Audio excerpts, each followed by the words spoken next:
আজ বাংলাদেশের জন্য একটি কালো অধ্যায়, হৃদয়স্পর্শী দিন। আজ গোপালগঞ্জে দখলদার ফ্যাসিস্ট সরকারের পেটোয়া বাহিনীর নির্মম তাণ্ডবে মৃত্যুবরণ করেছে দীপ্ত সাহা, রমজান আলী সহ আরও অনেকে। আহত হয়েছে শতাধিক।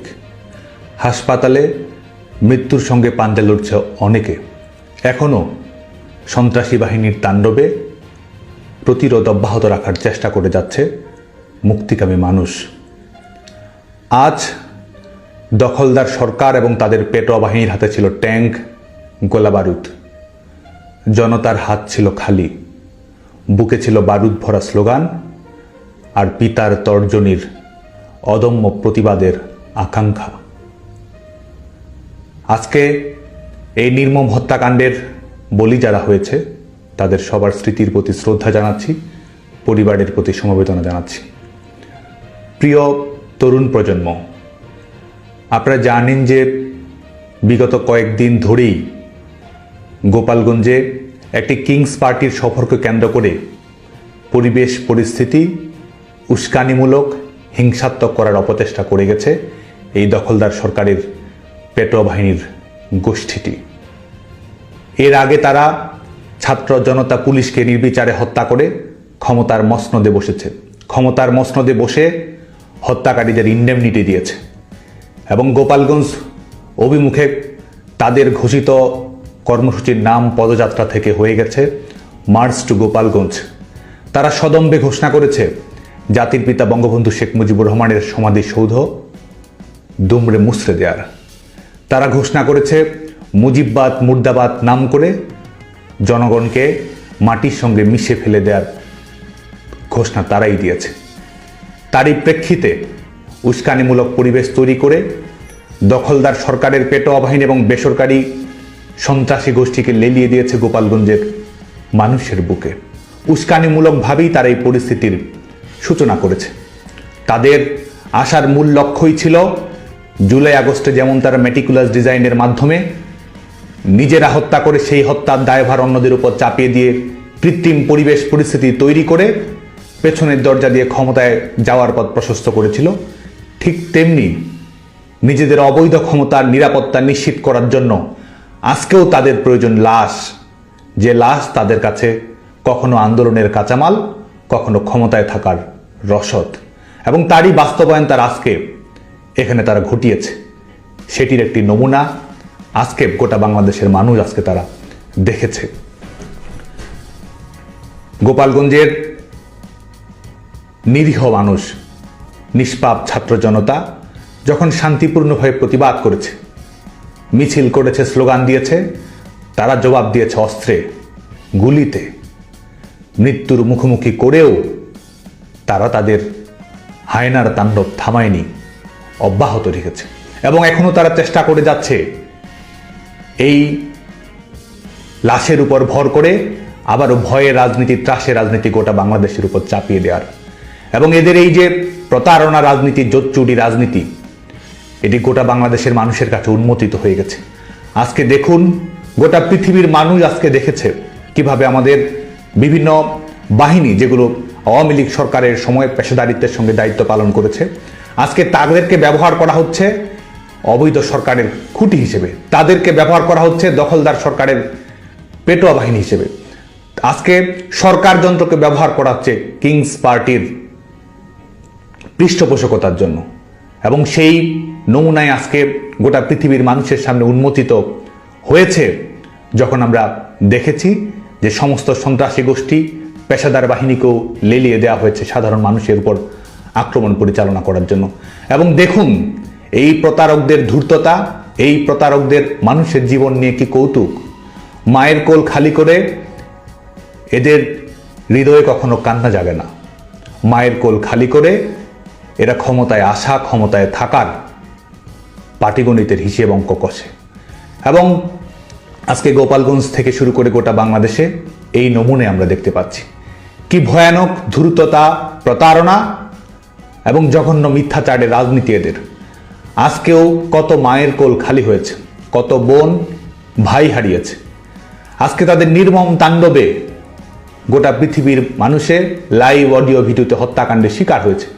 তারা হত্যা করছে, অথচ হত্যাকারীরাই প্রতিবাদ করছে। তারা হত্যা করছে, তারাই আবার দেশবাসীকে ব্লকেট করার আহ্বান জানাচ্ছে। তারা হত্যা করছে, এই কিলাররাই আবার ভিকটিম কার্ড প্লে করছে, এবং এটি করেই জুলাই আগস্টের মঞ্চ তারা প্রশস্ত করেছিল।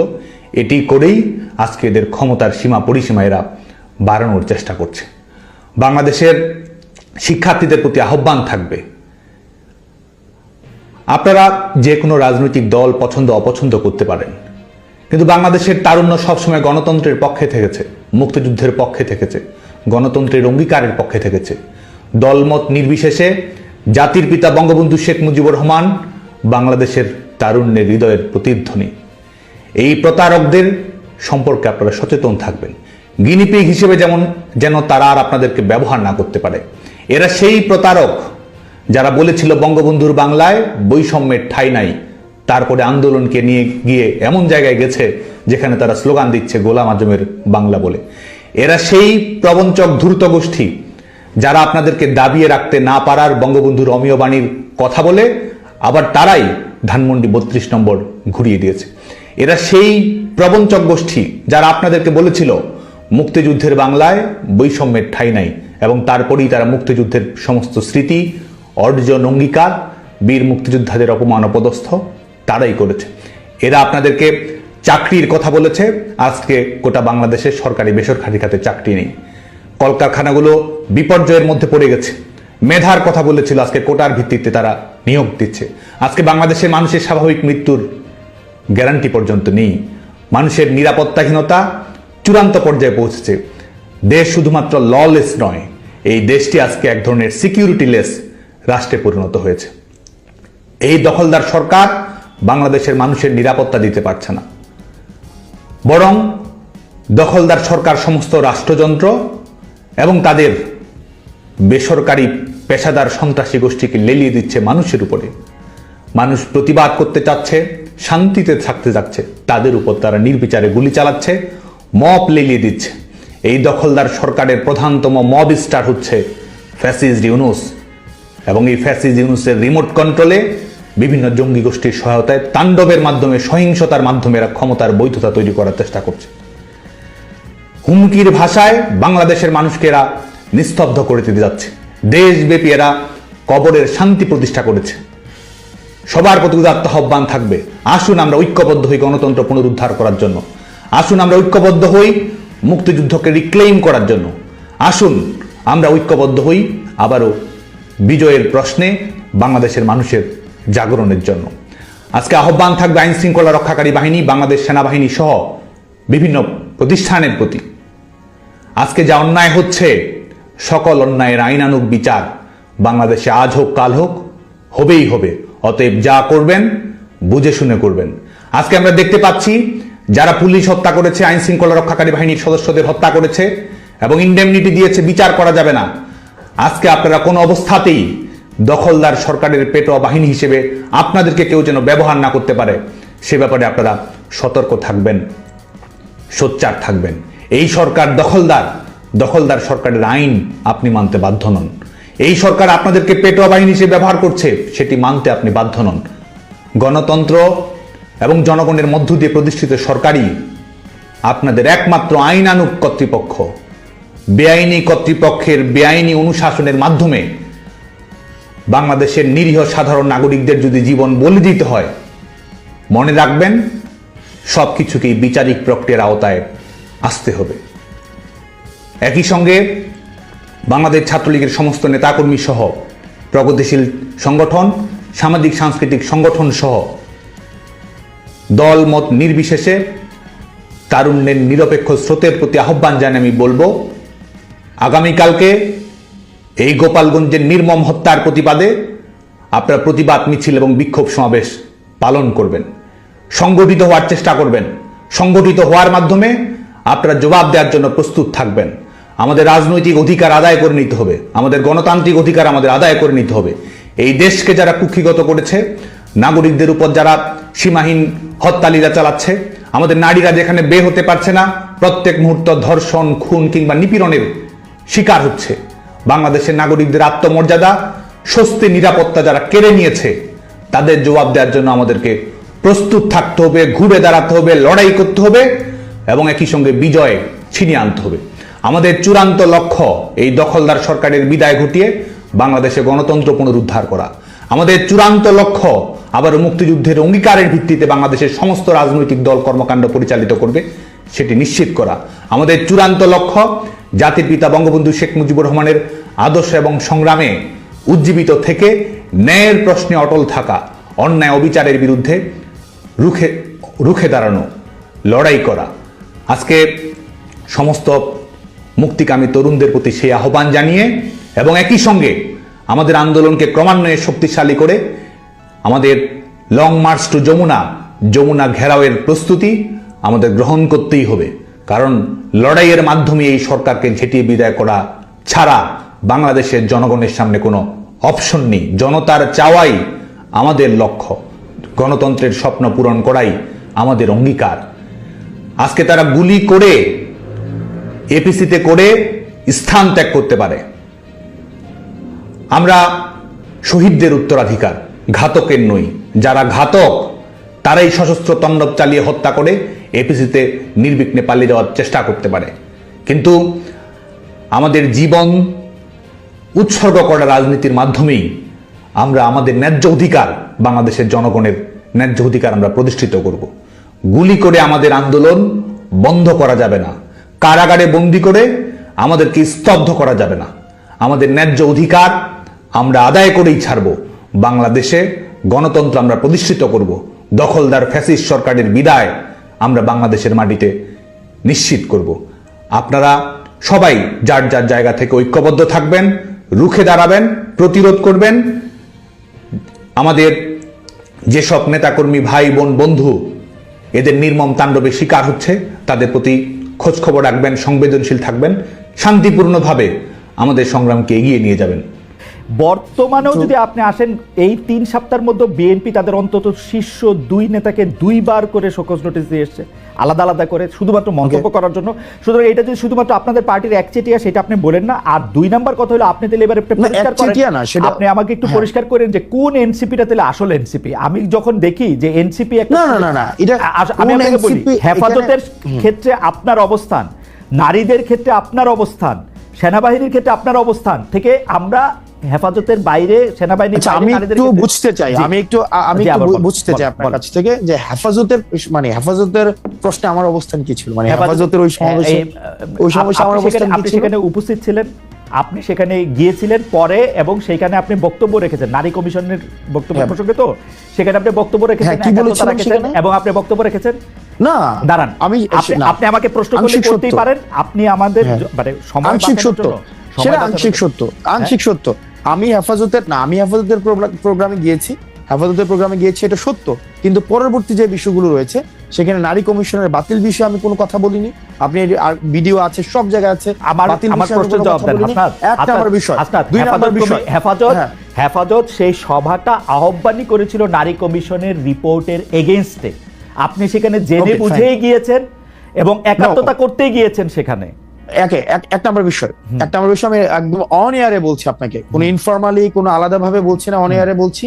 ওই প্রোগ্রামটা ইনিশিয়ালি হওয়ার কথা ছিল, সেখানে যে হেফাজতে শাপলা হত্যাকাণ্ড হয়েছিল, সেই শাপলা হত্যাকাণ্ডের এই বিষয়ে, এবং এর আগে আমরা আওয়ামী লীগ নিষিদ্ধের একটা প্রোগ্রাম দিয়েছিলাম। এই প্রোগ্রামের একদিন পরেই ওই প্রোগ্রামটা হয়েছিল আপনার সোহরাওয়ার্দীতে। আমরা সেখানে, আপনি যদি আমার বক্তব্যতে দেখেন, সেখানে আমি স্পষ্টভাবে আওয়ামী লীগ নিষিদ্ধ নিয়ে কথা বলেছি। 2 নম্বর বিষয়, আমি শেষ করি। 2 নম্বর বিষয়, সেখানে নারী কমিশনের যে বিষয়, সেখানে আমি কমিশন বাতিল বিষয়ে আমি কোনো কথা বলিনি। স্পষ্ট উল্লেখ আছে, সেখানে আমি বলেছি যে নারীদের যে যোগ্য হিস্সা রয়েছে, নারীদের যথাযথ, আমি আপনার বক্তব্য শুনেছি,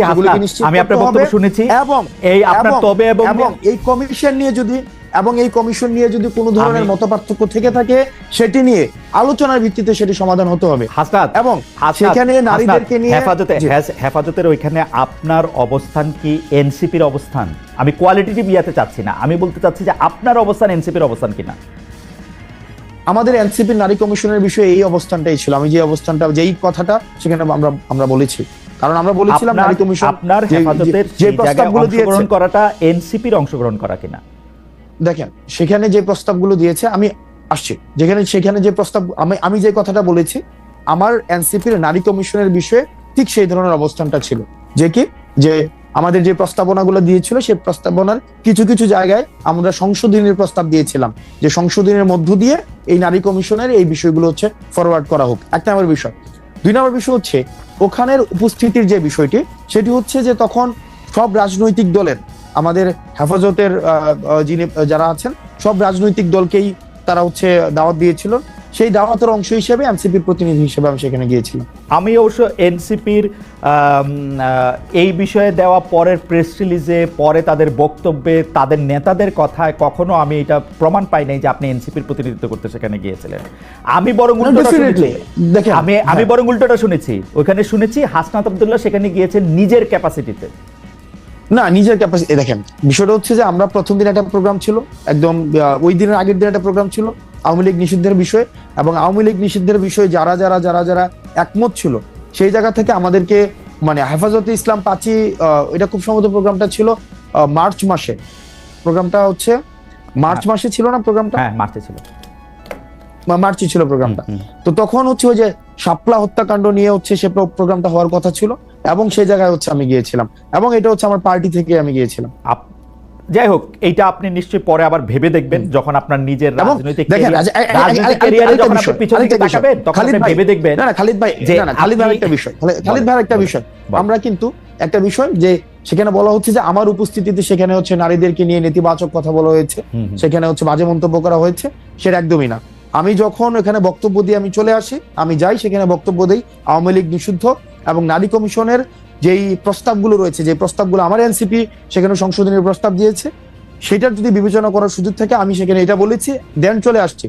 এর পরবর্তীতে আমার অনুপস্থিতিতে হয়তো আমার অনুপস্থিতিতে সেখানে নেতিবাচক কথা বলা হয়েছে, যেটির আবার আমার পার্টি থেকে সেখানে হচ্ছে সেটি নিন্দা জানানো হয়েছে। ওকে, ফেয়ার এনাফ। আমি সেনাবাহিনী নিয়ে একটু আপনার দৃষ্টি আকর্ষণ করতে চাই যে আপনি সেনাপ্রধানকে নিয়ে বলেছিলেন যে আওয়ামী লীগ পুনর্বাসনে আপনাকে সেনাপ্রধানের প্রস্তাব দেওয়া হয়েছে। মার্চে আপনি এরকম একটা পোস্ট করেছিলেন, আওয়ামী লীগকে সেনাপ্রধান বা সেনাবাহিনী পুনর্বাসন করতে চায়, সেই রকম একটা বক্তব্য দিয়েছিলেন। এই বক্তব্যে, আপনার বক্তব্যের সাথে আপনাদেরই আরেক নেতা সার্জিস আলম একমত হন নাই, এবং নাসিরুদ্দিন পাটোয়ারী সাহেব সিলেটে এক অনুষ্ঠানে বক্তৃতা আপনার এই বক্তব্যকে শিষ্টাচার বহির্ভূত বলেছিলেন। আপনার একটু মন্তব্য করতে চাই। ওকে, এখানে হচ্ছে সার্জিসের স্ট্যাটাসটা যদি দেখেন, সে আমার বক্তব্যের সাথে একমত না, বিষয়টা এমন না। বিষয়টা হচ্ছে সে বলেছে যে আপনি টোন, সেটিং, মুড, অ্যাটিটিউড, একটা বক্তব্যের মধ্যে এই জিনিসগুলো থাকে, টোন থাকে, ওই বক্তব্যের সেটিং, ওই বক্তব্যের মুড, ওই বক্তব্যের অ্যাটিটিউডটা কেমন হয়, ওইটা সার্জিস যেটা বলেছে সেটা হচ্ছে যে আমি যেটাকে বলেছি যে আমাদেরকে এক ধরনের রুড ভাবে বলা হয়েছে, সার্জিস সেটাকে টোন ডাউন করেছে। সার্জিস যেটা বলেছে যে আমার কাছে যেটা রুড মনে হয়েছে ওর কাছে সেটা হয়তো রুড মনে হয়নি। আর নাসির ভাই যেটা হচ্ছে সিলেটের বক্তব্য ইফতার পার্টিতে যেটা বলেছেন যে এই ধরনের বিষয়ে মানে আমাদের কখনোই দেখা যায়নি যে এই ধরনের বিষয় পাবলিক স্ফেয়ারে কখনো নিয়ে আসা হয়েছে, এই পাবলিক স্ফেয়ারে নিয়ে আসাটা উনি বলেছেন শিষ্টাচার বহির্ভূত। আপনার সাথে কি সে সময় উপদেষ্টা আসিফ যুক্তি করে ওই প্রায় একই সময় যে উনি এই কথাটা বলেছিলেন যে সেনাপ্রধান বুকে পাথর বেঁধে ডক্টর ইউনূসকে মেনে নিয়েছিলেন, সেটা কি আপনার সাথে যুক্তি বুদ্ধি করে তারপরে মানে আপনারা দুজন একই জায়গায় ছিলেন আর কি? না, আমরা দুজন তো একই জায়গায় কেন থাকি? একই জায়গায় মানে একই বক্তব্যের same page, I understand, same page, yes, হ্যাঁ সেম পেজে আমরা যুক্তি করে সেখানে ছিলাম, বিষয়টা এমন না। আমি যখন প্রকাশ করি পরবর্তীতে আমি দেখেছি যে আসিফ সেখানে তার অভিজ্ঞতা, যেটা সরকার গঠনের সময় সেনাপ্রধানকে নিয়ে যে তার অভিজ্ঞতা সেটাকে প্রকাশ করে। জনাব নাহিদও কি একই রকম বক্তব্য পোষণ করেন? এনসিপি আসিফ সাহেবের বক্তব্য ওন করে কিনা? এনসিপি আসিফ সাহেব তো হচ্ছে সরকার গঠন প্রক্রিয়ার সাথে সরাসরি যুক্ত, রাইট? সরকার গঠনের প্রক্রিয়ার সাথে জনাব নাহিদও সরাসরি যুক্ত ছিলেন। এই ক্ষেত্রে এনসিপির অবস্থান সত্যি সেনাপ্রধান ডক্টর মোহাম্মদ ইউনূসকে বুকে পাথর বেঁধে আসতে বলছিলেন, এবং এসে আসিফ বলেছে ওই জায়গাতে